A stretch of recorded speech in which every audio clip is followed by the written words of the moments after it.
I'm here with Nate Elliott, who is a law student and also a part-time startup employee. He does content at some companies like Billbox.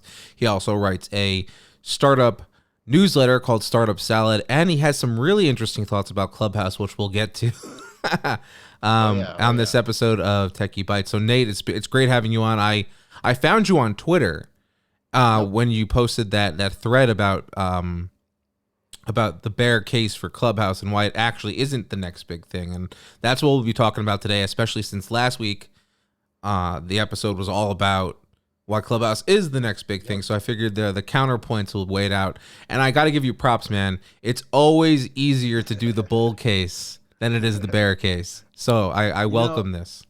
Yeah, it's one of those things. I don't like to be contrarian for contrarian's sake, but when I see something that like everyone's like, this is awesome, like I don't know, I just like sometimes I have to question that. So it's always good. It's always good to do that, to have the question. You know, when everyone's saying one thing, well, it's always good to be like, wait, stop. Let's wait a second here.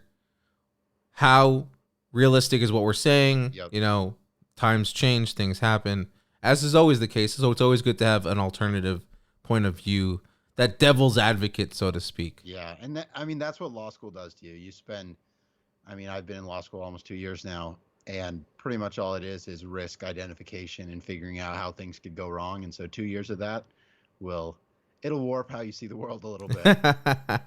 I grew up in a household full of lawyers. My parents, some of my grandparents were attorneys, so I totally get that. It's always well, what about if this happened or that happened, or you know, I get that. So do you? Just curious before we get started. So do you have a particular specialty in law that you're looking to practice, or what's interesting you with that? That's a tricky question. So right now I'm doing some part-time work for startups, so Billbox and FinTech today. Kind of getting my feet wet. Where I see myself going though is really undetermined. I don't see myself practicing law. Like definitely not going to go into a law firm or anything like that. Mm-hmm. I'm really just passionate about startups, especially early stage companies. The idea that you can go be a part of like a 5 or 10 person team that has the ability to like change the world and become $100 billion company is just really exciting to me. And love that idea too. Yeah. So kind of where I see myself going is probably joining a company full time, doing like ops, HR, some legal stuff, basically operate as like a part-time in-house counsel until they hit the point where they're like, hey, we need like a real lawyer now. Yeah. So that's where I hope to be. And you know, if I could work for 10 or 20 startups over the next 10 or 20 years or whatever it is to, help them get off the ground. Yeah. Yeah. And really like, I think getting the foundation right for law is like doing it wrong can screw everything up. You can have the best company in the world, but you screw up your incorporation documents or you get your cap table wrong. Yep. And that can destroy everything. And so I'd love to be a part of like the beginning phases of a lot of companies and helping them get started on the right foot and giving guidance from that legal perspective. I really love that answer, man. I think that's great. I mean, especially since I at one point in my life I considered going to law school. In fact, I even studied for the LSATs for a bit. Yep. And then I was like, I don't really want to be a lawyer. If I was going to do it, it would be more like what you were doing, what you're planning on doing. And like, that's the kind of thing I would like to do. And I was like, I don't really want to go to law school. Most of law school isn't that. And I almost dropped out like in August. So I'm on a 2-year program. So most people do it in 3. So I started May of 2019 and just have been going full time ever since. And it's a lot. And especially since most of law school is geared toward litigation and just a lot of like trial work and things that I'm not interested in at all. It felt very much like, well, why don't I just drop out and go work for a startup? And I almost did. But I found some stuff that I really like within like business work and having a legal background and just knowing just a little bit more about how incorporation works, how corporate law works and stuff like that, I think is going to be really, really valuable for companies. And you know, absolutely. I mean, having started a few companies myself, I could certainly say having someone like you on board early on in the process would be extremely helpful, even with dealing with lawyers who are working on like at an actual firm, making sure that Exactly. that you feel good about what they're doing too. Having someone on your side is always good. Oh yeah. Yeah, I mean, that's my dream is kind of just I want to be a part of something, but bring my legal perspective and my legal skills. Like, you don't need to pay a firm like $500 an hour to draft a contract. Like, I can Right. draft a contract just fine. And then if you want to have them check it, pay them for 15 minutes of time to make sure that I didn't screw anything up. Like, it's just I think that there's just a huge benefit of having lawyers around, even if they're not, I think especially when they're not practicing or not trying to bill you hourly and stuff like that. So Yeah, that's what I'm absolutely. thinking. Oh, I love it. I feel like we could talk about this kind of thing Oh for yeah. the whole episode. But I really would love to talk more about Clubhouse. So let's shift gears a little bit. Yeah. Um, so before we get into like the bear case and talking about why it isn't the next big thing, let's just talk about what you think about Clubhouse in general. Like, how do you think about it? What purpose do you find it serving, and how have Yeah. you used it so far? But start with the first question. Yeah. So purpose wise, like, I think of it's interesting because I think that what the purpose that Clubhouse is solving versus what it's trying to solve are very different. Like, the name Clubhouse, it insinuates that it's providing like a place where people can hang out and talk and get to know people, and it's supposed to be like a really kind of like, I the way that I think of it is like a spontaneous, it's supposed to be like real life but online. It's almost like virtual reality but just for our voices. And Mm-hmm. that makes a lot of sense to me. Like, especially COVID was the perfect time to launch something like this. People want to hang out and talk with their friends. I love like sitting on the couch with friends till 2 in the morning, just like shooting the crap, Same. and it's fun. But I don't like, I think that, and maybe this is getting into my bear case too much, but like, I think that that's a noble purpose, but I think that what it actually is doing isn't that. Like, what Clubhouse is trying to do is be a place for people to talk, basically be like easy Zoom rooms with no video. Like, it's a good purpose, but is it doing that? I don't know. How much would you say you've used the platform so far? Like if you were to go into your screen time settings on your iPhone, how much time would it say that you spent in the app? Probably like an hour or two. Mm-hmm. I'm not. I I've explored it a handful of times, and it's one of those things where, like, last night, I logged in. I was curious, thinking about our conversation today. I found a room that was interesting. Like, one of my bosses was in there talking about fintech, and it was really interesting. Like, it was cool to hear people talking about stuff, but like, what is that the best use of the platform? I Yeah. don't know. Like, it was fine. Like, the thing is, like, I don't think Clubhouse is going to fail. I don't think that it doesn't serve a purpose.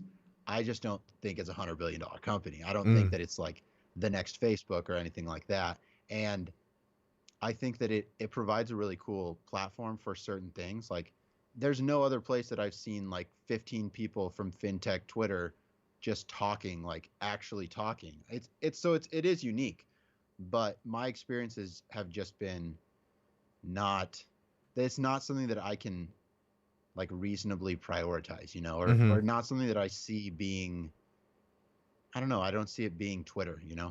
Yeah, I mean that's a fair point. I've spent a bit more time than you so far, just because I've gotten sucked into this thing. I think I'm up to like 15 hours this week or Yeah. something, which is nuts. Like, I don't know how sustainable that is. But I'm planning. I've been like most of the time I spend on it. I spend a lot of time listening to in on other conversations. Yep. And then there are times obviously where I do host conversations and also partake in others. I found that in my experience so far that the app actually is offering what you're describing. If you kind of stick to, well, originally what were smaller rooms and kind of Yeah. get to know people, it can be a very very good experience, and I Totally. found that to be the case for sure. And I feel like it's almost therapeutic in a way for many Yeah. people. not everyone has a therapist. Maybe, perhaps they should. Maybe maybe some people can't afford that. But for this, in a way, even if you think you don't need therapy, you get on the app and you just hear people sharing, like, and making themselves vulnerable and sharing like intimate details about their life. You just realize you're not alone. Like, there are other people like you out there, and it makes it easy to relate to people. And I think the fact that there is no video, obviously, you're just behind a little profile picture and it's your voice. It makes it very authentic. Yeah. No, I think that's a great point. And I am not a fan of the platform. Like, I don't ever see myself really using it. Mm-hmm. But the way that you just described it, to me, feels a lot different than like my experience with the platform so far. And I think that value prop is something that I'm a lot more excited about than like the way that they're almost turning into like a radio show platform, which that's where like I don't think that they're very good at that in terms of like, hey, we can, like, if Jeff and I and some other friends want to like sit in a room together and like shoot the breeze, I think that that's like there's not a great place for that unless you're going to hop on a Zoom call. Right. And that just feels a little bit different, It's like, do I have to turn on my video? Should I turn on my video? How do I look right now? Then you're constantly watching yourself as you're talk. Like, that is the absolute worst. In fact, I'm recording video of us right now, and I'm looking at. I keep peeking over to make sure everything's okay. And what I've done actually is I've moved the video to the side on my screen, and then I have your video right underneath my webcam. So I'm trying to look directly as much as I can into the camera and at you. Even though I'm not sure if it looks like I'm looking at you from here. No, it does. That's really cool. But yeah, so I get that if you haven't experienced that yet on the app, I would suggest you I can invite you to some rooms. I gave you a follow earlier. I think it's an interesting experience for sure. One thing that I worry about, though, going to the bear case, is that what if Clubhouse doesn't capitalize on these types of opportunities, and by that I mean I worry that there's a lot of talk, but there's not. I mean, for certain rooms that's fine, but there are other rooms out there, like certain rooms that I'm building out and that I've seen, that where it's more than just talk. You want to be able to make action. You want to take change from that. And I think Clubhouse is in a unique position to be able to offer kind of functionality that enables that. So maybe like a minutes, like a daily, like a calendar of like the minutes of the room, and so you can track all that stuff. Would be incredible. But I'm worrying that they're not going to build it out fast enough, considering their team is very small. Yeah, that's a big concern of mine. I think, like, obviously, like, Clubhouse seems to have all the money in the world. I think they could go raise as much money as they wanted tomorrow. Everybody loves Clubhouse. They have enough users that they can test everything. Like, they just seem to have a reluctance to build tools, like to build functionality for creators. Because I think of Clubhouse as a creator platform in a lot of ways. Like, you hosting a show, that's very similar to me to like hosting a podcast or creating something that is valuable. And there's not the tools that enable creators to, like, it's not efficient. That's my biggest beef, is like creators leverage. Like, leverage is an important part of creating stuff. You can leverage, like Naval says, like, you leverage code or media. Well, leveraging media in terms of like saying things one time and not recording it and not being able to share it with 1,000 people, that's incredibly inefficient. That's not leverage. But the reason I love podcasts or writing or video is I can record it, I can share with you, you can share with your friends. I only have to do it one time.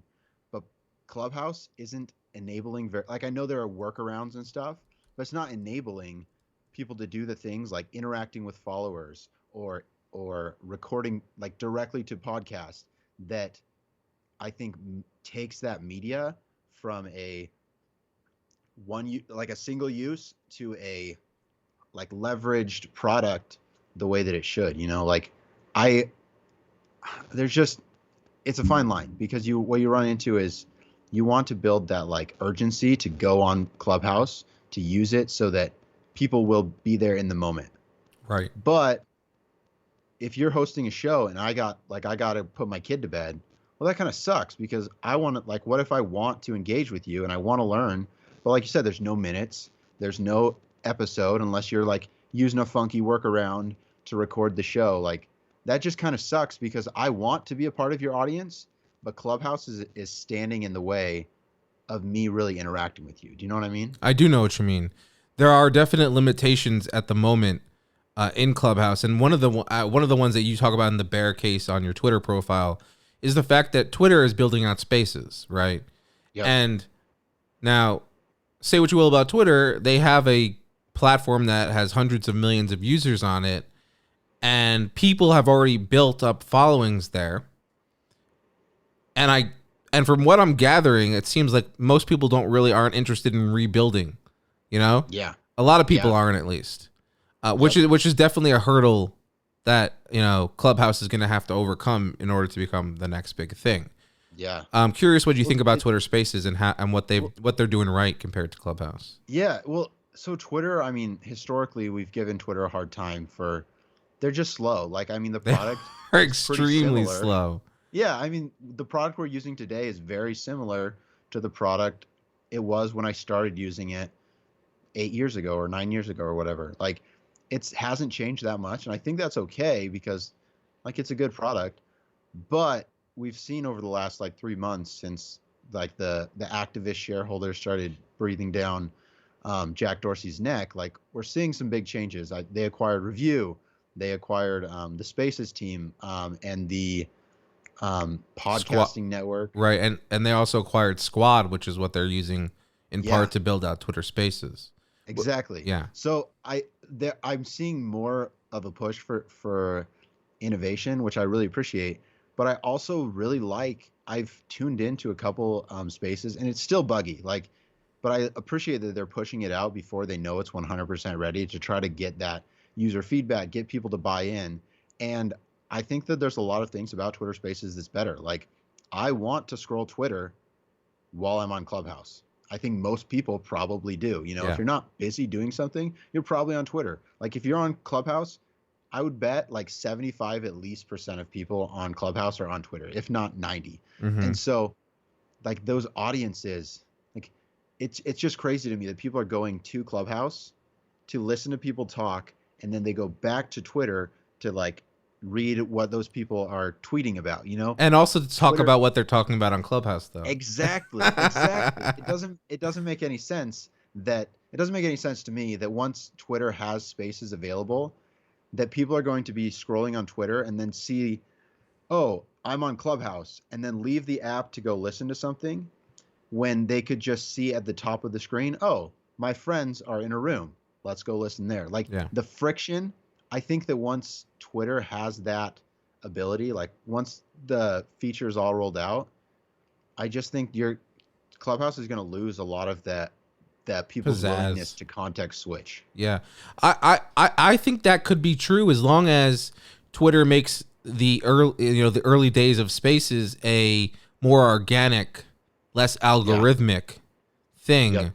And let people who don't have hundreds of thousands or tens of thousands or millions of followers create rooms that are just as easily findable, and let them build up an audience the same way Clubhouse is allowing people to build audiences. Yeah.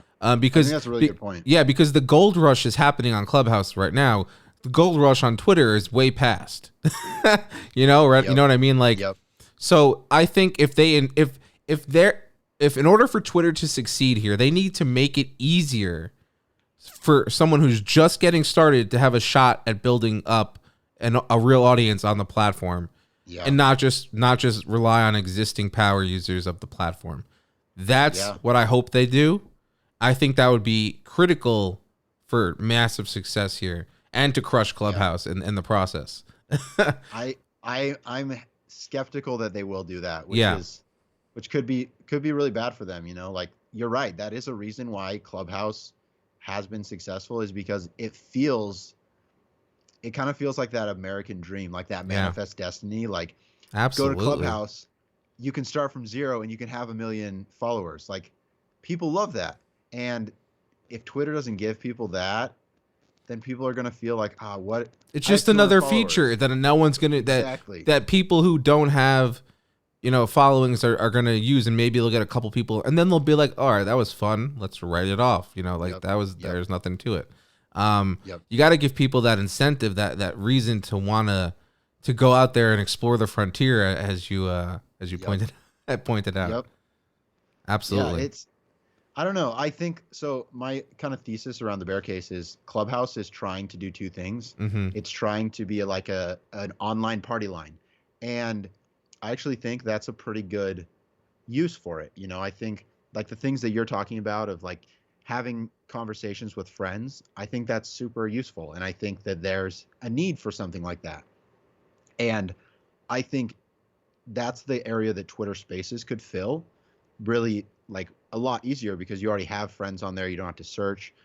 But I mean, if Twitter Spaces isn't careful, I mean, if I was a betting man, I would bet on Clubhouse like 100%, because they like innovators win a lot, and Twitter hasn't proven that it can crush incumbents. It hasn't proven that it can. Yeah, it build never anything. has. I mean, if anything, it's acquired things and shut them down. Look at Vine, Periscope. I mean, they're no better than Google lately, which has shut down more things than they've launched, really, I feel like, in recent memory.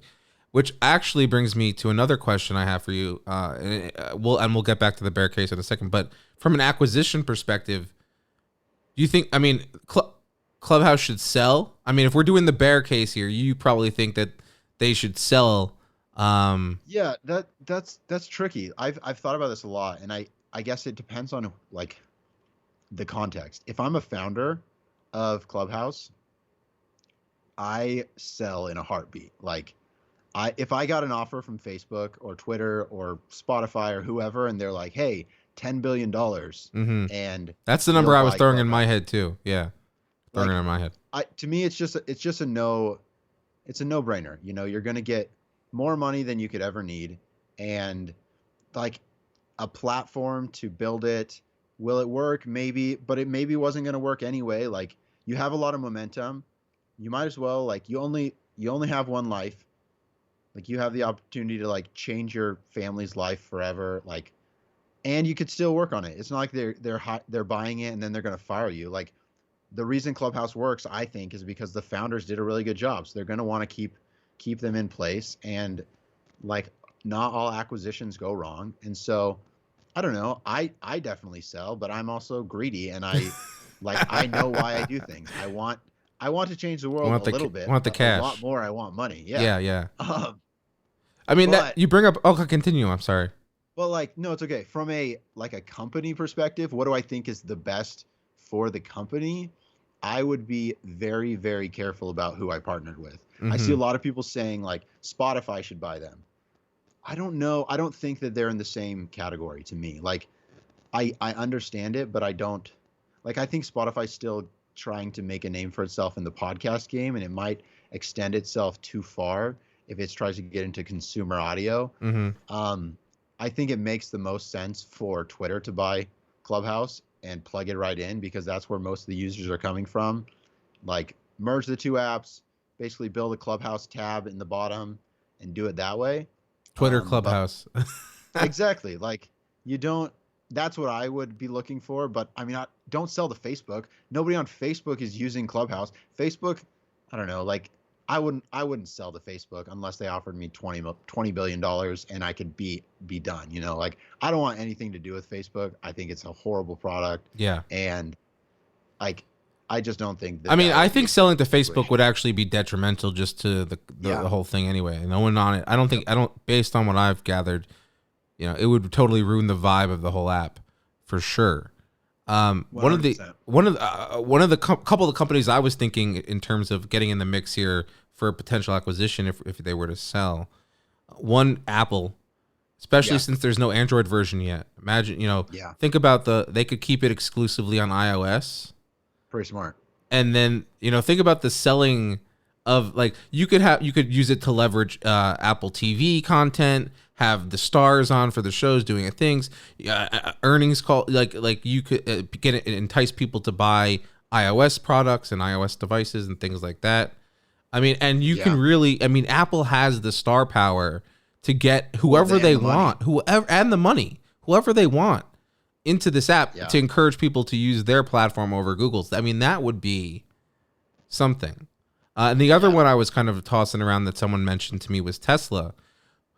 And I was thinking this from a perspective of, imagine like Clubhouse and every Tesla car out there reinvent radio. Think about, radio hasn't evolved at all. And we're just sitting in our cars listening to the radio. Or, I mean, most people, I don't even listen to the radio anymore. I mean, and if I do, it's mostly just for like a talk show. This is exactly what, like people use, would love, I think, especially when self-driving cars are a thing. Like, then you don't, then you're just killing time, It's a great way to kind of commute back to work even after the pandemic. Yeah, no, I had not, Tesla wasn't on my radar at all. I wonder what I have a hard time seeing how Clubhouse monetizes. Mm-hmm. But I think that it would be really cool if Tesla bought Clubhouse, because that the idea of being on Clubhouse in your car, it sounds cool to me.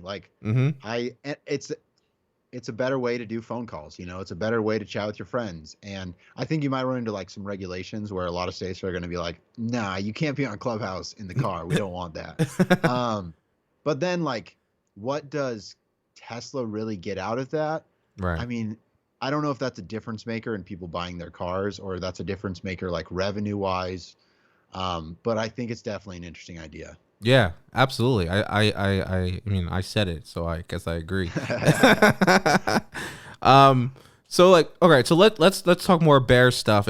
After the pandemic, I guess that's the point that everyone's turning to and being like, well, we'll see what happens after we get out of this whole pandemic situation.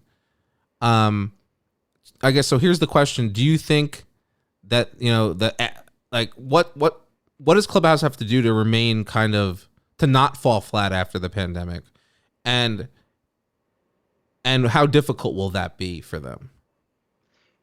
I don't see Clubhouse dying because the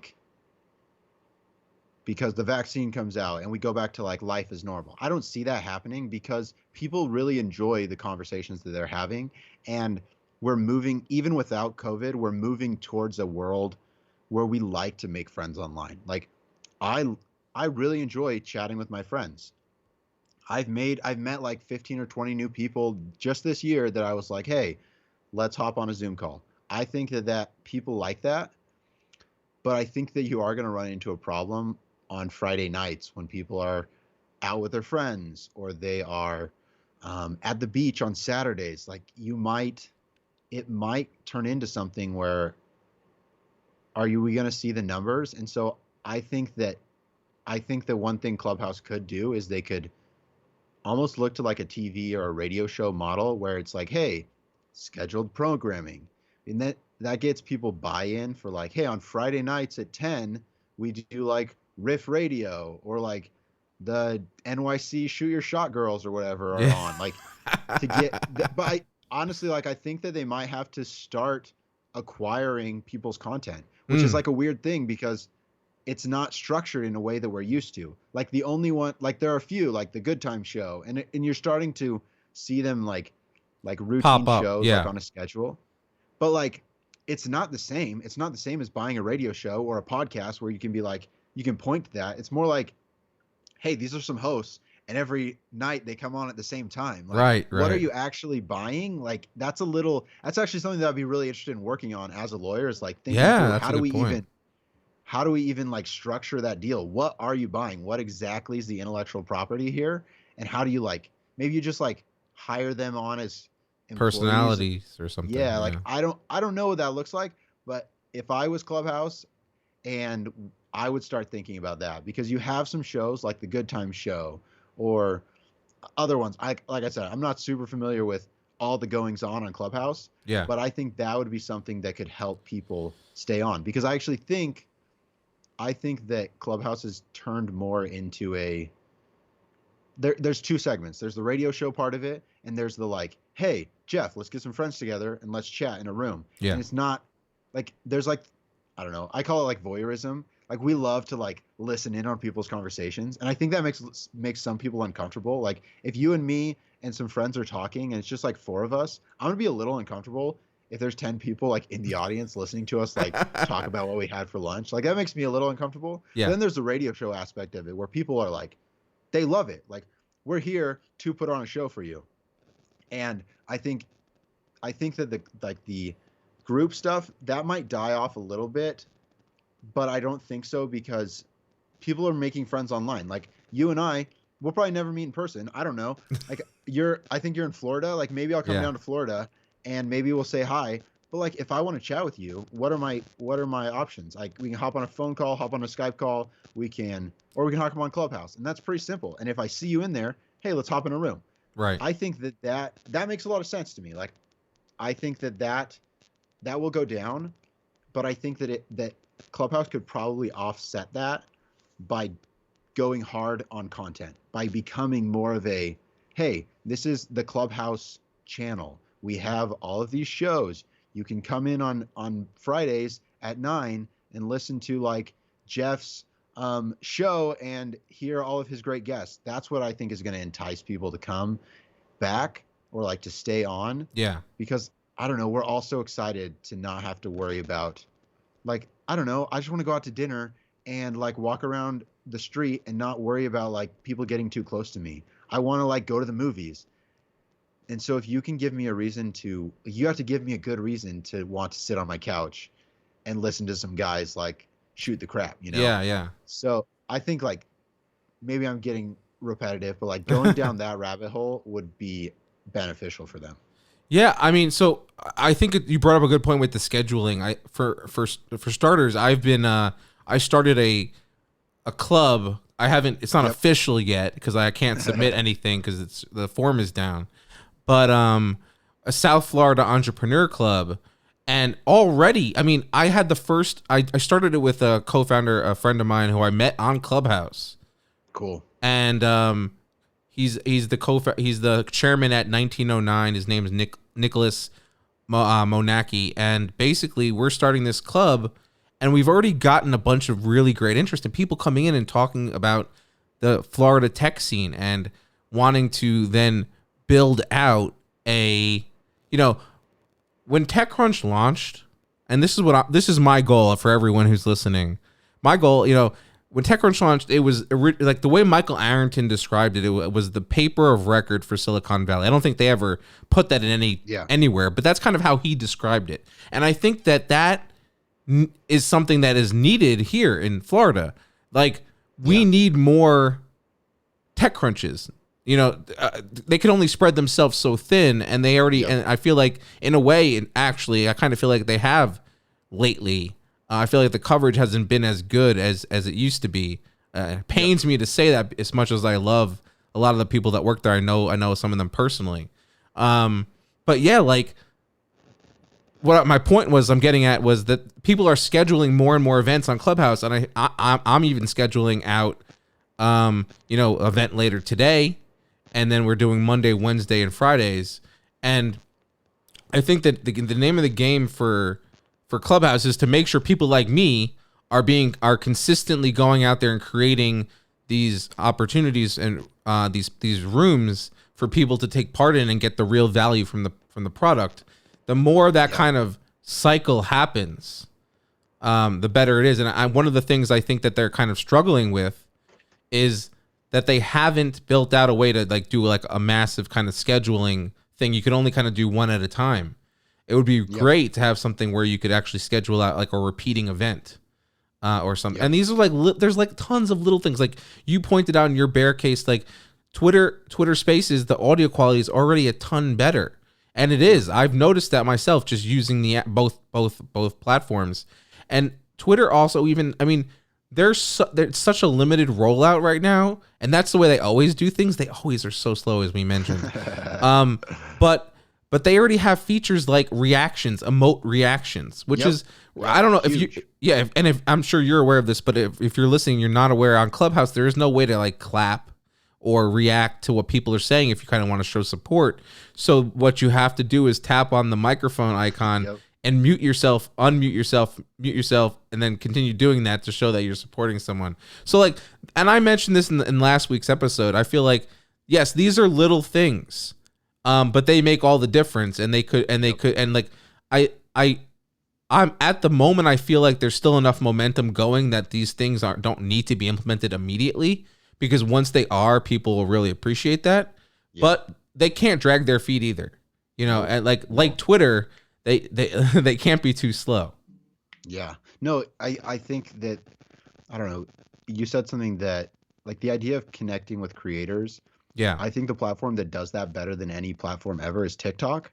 Like, TikTok is so good at supporting its content creators and making people want to use the app, and supporting them in becoming like full-time creators and helping them get sponsorships and stuff like that. Like, I think if Clubhouse were to look at the TikTok model and realize, hey, like, a huge part of our value prop is that interesting people are on here talking. Like, the fact that like Mark Andreessen is on there is huge. Like, he hasn't been on Twitter for really like for years. Yeah. And people love to hear that guy talk. Or like Steve Ballmer on there last night, like in his hot tub. Like, people love that crap. I know, it's crazy stuff. Yeah. Yeah. So like, if they need to realize that, okay, like our talent is like, or like the talent is a huge part of our value prop. Right. So they need to be like, I think they need to invest in weakness, it. Yeah, exactly. They're not investing in their content creators. And after a while, I think if they don't, they're going to start leaving, because it's going to get really frustrating for people like you to put time and effort into building a club and having a good show, and then people can't even react to what you're saying. Like, are you kidding? Yeah. Like, or can't even like submit a question. Like, that's wild to me. That seems like the simplest thing.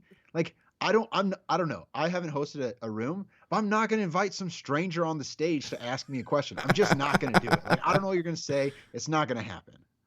Yeah, I totally get that. And I feel like, when it comes to kind of like figuring out, figuring out who to invest in, again, it comes down to the size of the team right now is just so small.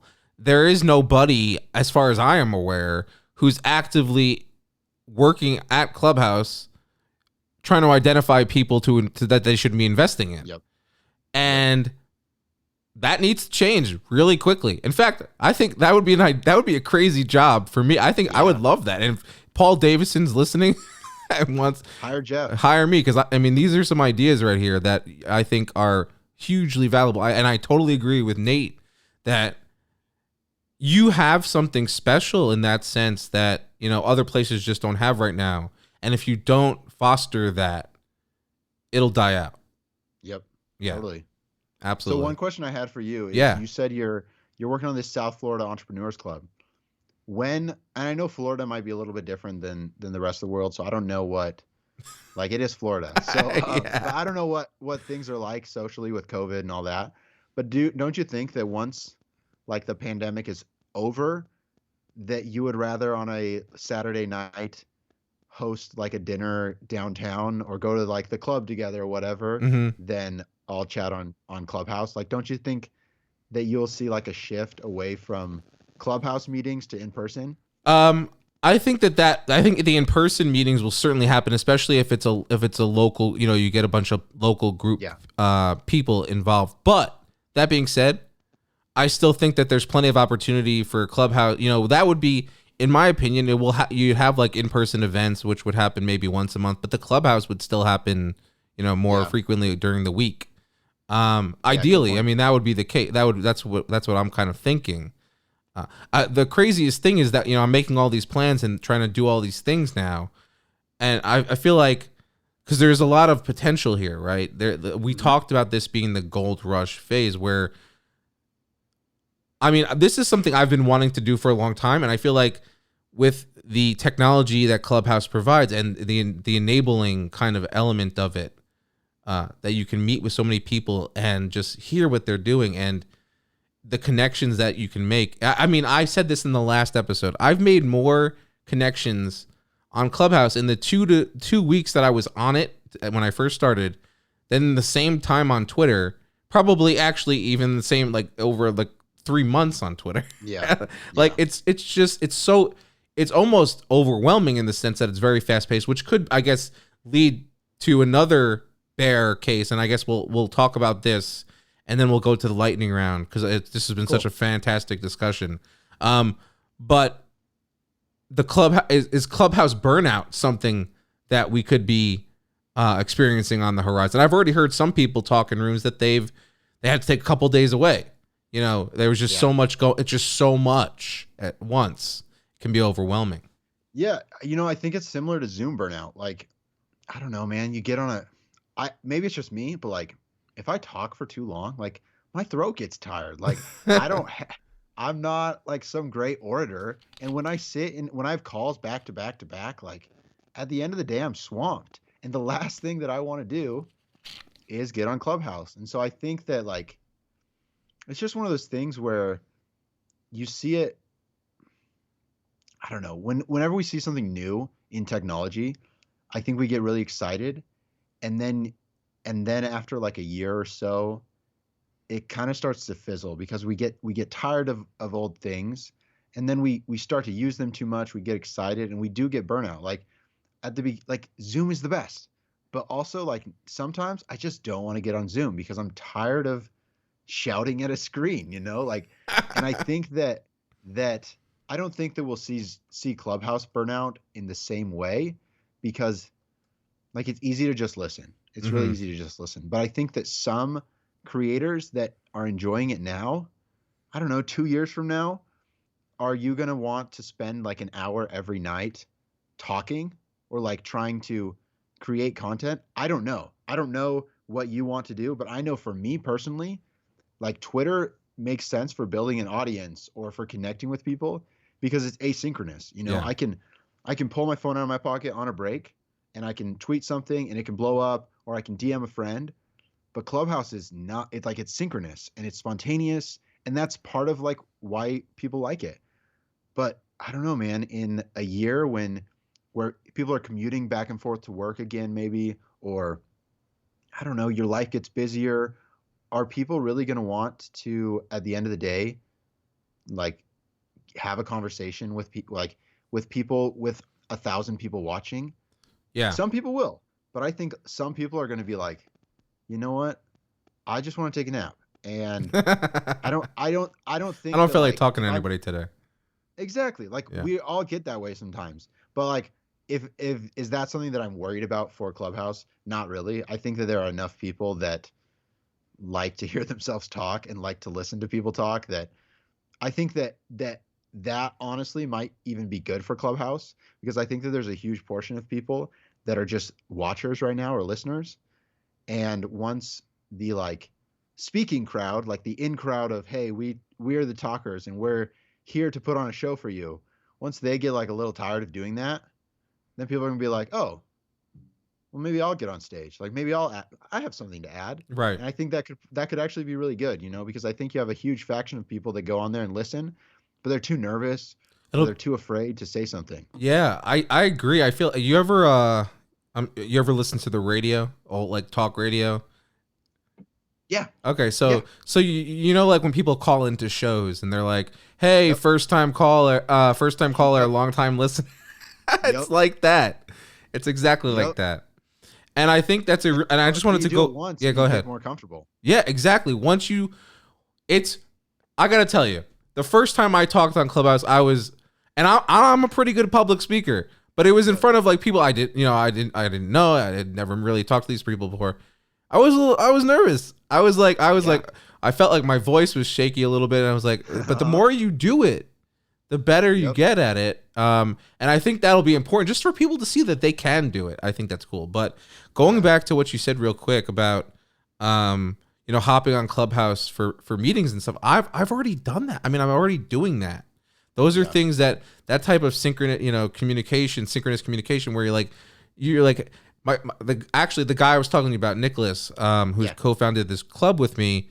He's like, you want to hop on a call? I was like, let's just hop on Clubhouse. What about that? And it seems like a better, and you can make a private room. No one else has to join. It could just be 2, 3 people, 4 people, whatever. Yeah. And I I'll think just that's a cool use. Yeah, and I'll just add that here's another cool use that I just had yesterday. No joke. 5:30, 6 o'clock rolls around. I had a long day. I was like, I just need to hear some jokes. So I created a room called "Tell Me a Joke!" exclamation Nice. mark. And then all of a sudden, people start filtering in, and we were telling jokes for over 2 hours. We had like 40 plus people who just came in and telling jokes. It was so much fun. Great way to unwind and end the day. I felt like. So there are definitely use cases like that. No, that's so interesting. Like I don't know. Maybe I'm too much of like an old man, and I'm like, I don't want new things. But like that idea, it's almost like Omegle or chat roulette, but in like a more controlled manner, where like, hey, like I want to meet strangers, but also like I don't want to see your naked stuff. You know, like I don't need that. So that's like a cool use case, and that makes me, I never thought about. I haven't tried to like start a room or anything, and so maybe you should drop by the room I'm doing later today. You should check it out, South Florida Entrepreneur Club. We have people from all over who come in. I need to. I think like from this conversation, I don't know if it's going to be. I still have like serious qualms about Clubhouse, but I think that it's definitely worth taking another look at the user experience and thinking about, hey, is this something that people like for a reason? Like maybe I gave it too short of a look. Well, Nate, it takes a big man to admit that. No, I'm not. Honestly, I have no idea how this is going to play out. I am hoping for the best, obviously, as you are. But I give you mad props for coming on here on Techie Bites and explaining the bear case for Clubhouse. As I mentioned earlier in the episode, it's never easy to do the bear case. It's always easier to do the bull case. So like you made it through. We made it through. We got it all the way through. It's now time for wait. Go real for quick. it. Yeah. I have to put in my pitch for Capiche FM. Okay. Yes, I've actually wanted you to talk about that. Go for it. Yeah. So I came across Capiche a while ago, and personally, I think that it is Clubhouse but better. Like if you want to do a radio show, I think that you should use Capiche because one, you can record from your browser, which makes like audio a lot better. It sends a text to people if they subscribe, and they can click the link in their text to tune in live. It lets people submit questions via text, which is really nice, or via message. You can still invite people on stage, and they will help you take your audio and turn it into a podcast. And so to me, I think like I would rather put my time into Capiche, because I could have you on next week for 15 minutes to chat about something, upload it to my podcast, and anyone and everyone can listen to it. Where like Clubhouse, it's less about like that's not enabled as easily. And so I think like if you're a creator, you should definitely check out Capiche, because I think that they're doing really cool things over there, and they have a lot better creator tools, in my opinion. Very cool. Thanks for sharing that. I'm gonna have to check it out more closely. I did take a look at their website, but I haven't looked in depth. Yeah, they're super new. They were building the product in-house for trying to like help their customers engage with each other a little bit better. And then they're like, oh, this is kind of cool. And they started out as like you just called in on your phone, and now they like have browser.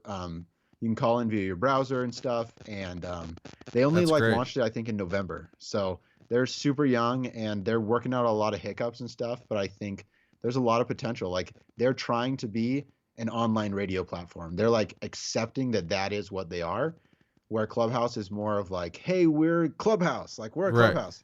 Well, you're doing two things. You have rooms, and then you have radio shows. So like you got to enable one or two of those. Like you got to be intentional about it. I think that's true. And I'm going to tell this real quick before we get to lightning round, because I've had a couple phone calls today and Clubhouse meetings where I've said this already. I think I've said it at least 2 to 3 times. But basically, you know the scene in The Social Network where Jesse Eisenberg, who's playing Mark Zuckerberg, says to Andrew Garfield, who's playing Eduardo Saverin, you want to monetize the site? We don't even know what it is yet.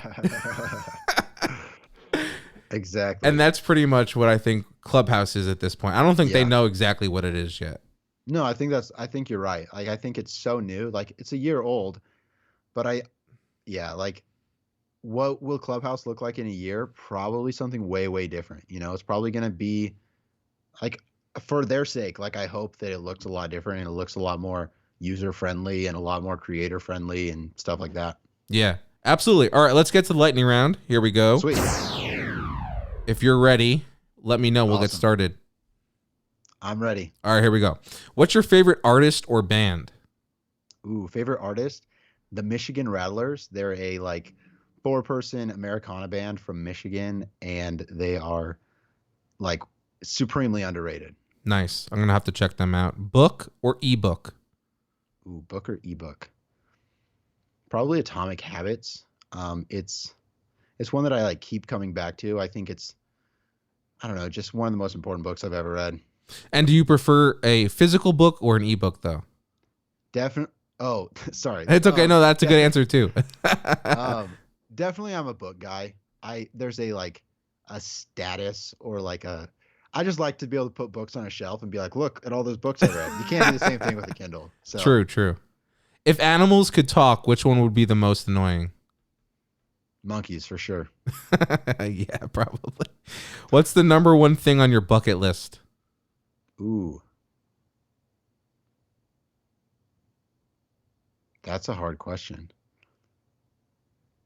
I would say probably right now I want to be this is like a hard thing because I can't like really control that much of it, but to be an early employee at a company that IPOs. Nice. I like that. That's a good goal to set. Really obviously cool. you don't have as much control over that, but you can definitely work towards it. Last one. My best. Should toilet paper hang over or under? Toilet paper should not exist. It is a disgusting invention. Why are we okay, I'm just going to make my pitch real quick. Go if for I were it. to take a crap on your table and then hand you toilet paper to clean it up, you'd look at me like I was an insane person. That's true. It is all about bidets. Yeah, and they're making them more accessible now. I've seen so many of them on Amazon. If I can install it, you can install it. It's super easy. Like, get a hose, spray your butt off. You're not going to you would never clean anything with toilet paper, but we clean poop off of our butts with toilet paper. It's disgusting, but definitely over.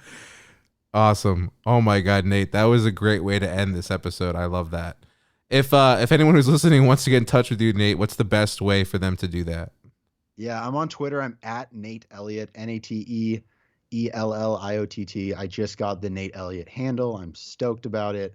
Don't DM me about toilet paper or bidets. Just Google it. I don't have too much more to say than that. So yeah, we'll leave it at that. But his thoughts were very clear and strong on the matter. Well, awesome, Nate. I really appreciate. Yeah, go for it. You can also, I write a little bit. I try to write every week about, I wrote about the bear case for Clubhouse. I wrote about swag, implementing a swag strategy, which is something I'm pretty passionate about, and I think swag is really cool. If you want some input on your swag strategy, send me a DM. But you can read stuff that I write at startupsalad.xyz. I think that it's decent writing, so I'd recommend checking it out. I also recommend checking it out because I did read that swag one, and it's very insightful and goes in depth about a lot of really interesting things about why you should use swag and how awesome it can be. So thanks, Nate. I always thought swag was overrated until I started reading that. You got to do it right. Yeah, absolutely. All right. Well, Nate, great having you on. I really appreciate it. And I hope you have a great rest of your day. Awesome. You too, Jeff. Thank you.